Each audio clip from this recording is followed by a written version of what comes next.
নমস্কাৰ আৰ্টিষ্ট কিচেনৰ আন এটা ভিডিঅ'লৈ আপোনালোকক স্বাগতম জনাইছোঁ। আজিৰ এই ভিডিঅ'টোত আমি বনাম কলিকতাৰ বিখ্যাত মিষ্টি দৈ।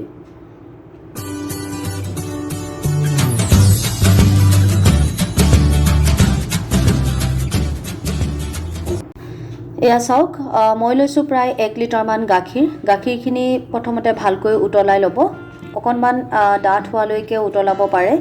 তাৰ পাছত আমি চেনি লৈ চেনিখিনি কেৰামেলাইজ কৰি ল'ম। এয়া মই এখন গৰম কেৰাহীত 2 হেতামান চেনি দিছোঁ, তাতে অকণমান পানী দি এতিয়া এইখিনি ভালকৈ কেৰামেলাইজ কৰি ল'ম।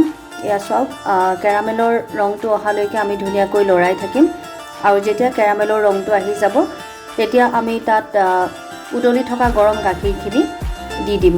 আমাৰ কেৰামেলটো ৰেডি হৈ গ'ল। এতিয়া ইয়াৰ ওপৰত আমি উতলি থকা গাখীৰখিনি ঢালি দিম। চাবচোন, এয়া খুব ধুনীয়াকৈ ধোঁৱাটো ওলাই আহে। ইয়াৰ ফ্লেভাৰটো খুব ধুনীয়া হয়। কালাৰটো চাব, এতিয়া কেৰামেলখিনি মিলি যোৱাৰ লগালগ গাখীৰখিনি কেনেকুৱা ধুনীয়া ৰং উঠি আহে। এইখিনি আমি দৈ পাতি দিলে খুব ধুনীয়া হৈ যায়। এয়া চাওক, অকণমান উতলাই দিব, উতলাই ইয়াক ধুনীয়াকৈ আমি কাঢ়ি থৈ দিম। গৰম গাখীৰখিনি এটা হিচাপত ঠাণ্ডা হ'বলৈ দিব লাগিব, তেতিয়াহে আমি দৈ পাতিব পাৰিম। আমি দৈ পাত্ৰত ঢালি যাম অলপ ঠাণ্ডা হোৱাৰ পাছত। এয়া চাওক, মই গাখীৰখিনি অলপ উতলাই লৈছোঁ। অলপ ডাঠকৈ উতলাই ল'লে দৈ খাবলৈ খুব ধুনীয়া হয়, একেবাৰে ক্ৰীমৰ নিচিনা লাগে। এয়া চাওক, আৰু ইয়াৰ লগত এতিয়া মিলাই দিম অকণমান পুৰণা দৈ থাকিলে দৈখিনিৰ পৰা পানীটো আপুনি আঁতৰাই ল'ব আৰু তাক ধুনীয়াকৈ ক্ৰীমৰ নিচিনাকৈ অলপ ভালকৈ ফেটি ল'ব।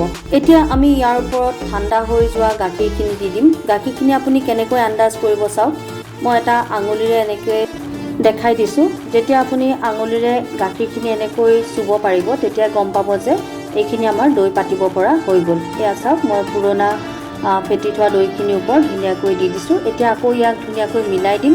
মিলাই দিয়াৰ পাছত চাব আপুনি ধুনীয়াকৈ আগৰ দৈখিনিৰ লগত মিলাই দিব, দুবাৰমান ভালকৈ লৰাই দিব। লৰাই হোৱাৰ পাছত আমি দৈ পাত্ৰকেইটাত ইয়াক ভৰাই যাম।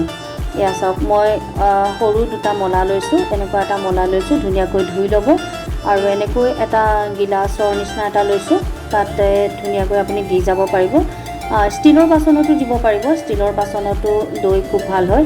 এয়া চাওক, এই 2টা এনেকৈ মিঠা দৈ দিছোঁ আৰু এটা মই মিঠা নোহোৱাকৈ এটা দৈ দিছোঁ, মিঠা নোখোৱাসকলে খাব পাৰিব।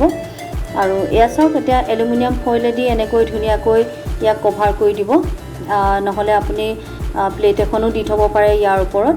এয়া ধুনীয়াকৈ কভাৰ কৰি দিলোঁ আৰু এতিয়া 4-5 ঘণ্টামানৰ কাৰণে লৰচৰ নোহোৱাকৈ গেছৰ স্লেবখনৰ এটা চুকত মই ধুনীয়াকৈ থৈ দিছোঁ। 4-5 ঘণ্টামান এনেকৈ থৈ দিব আৰু এখন কাপোৰেৰে নৰ্মেল টেম্পাৰেচাৰটো ৰাখিবলৈ মই ধুনীয়াকৈ ইয়াক কভাৰ কৰি থৈ দিছোঁ। আৰু এয়া চাওক, মই 4-5 ঘণ্টাৰ পাছত দেখাইছোঁ, আমাৰ দৈখিনি ৰেডি হৈ গ'ল।